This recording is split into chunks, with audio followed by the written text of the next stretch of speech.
My name's Josh Smith, and I am pastoring a church in Monrovia, California, which is about 10 miles outside of Pasadena, about 35 miles outside of Los Angeles. It was a church plant 7 years ago, and I was the founding pastor. Mm-hmm. And so I've been journeying with this group of people in Monrovia and trying to figure out what it means to be a church in that local context, and more specifically in the neighborhoods that a lot of us live in.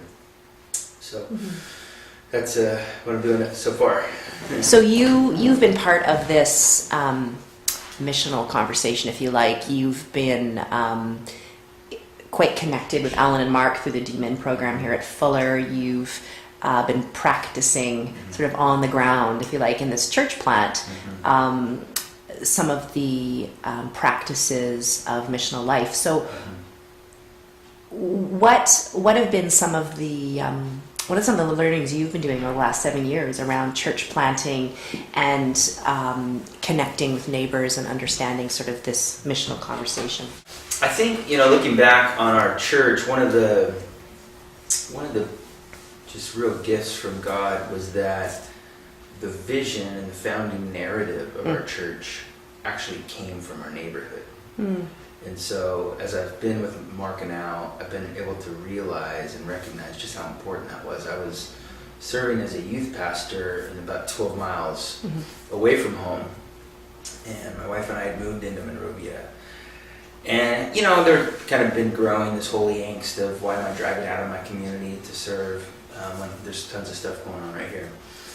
So I've been wondering about church planting or something like that. But one day I was in the coffee shop and I was kind of getting things ready for youth group that night, which I did often, and then I would drive in to where I was serving.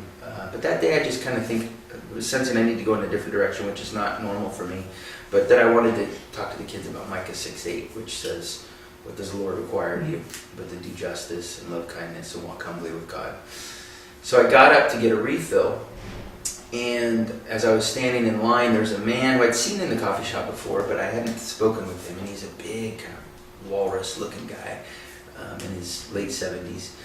And he kind of grunts at me, "I know your mom, and I know you."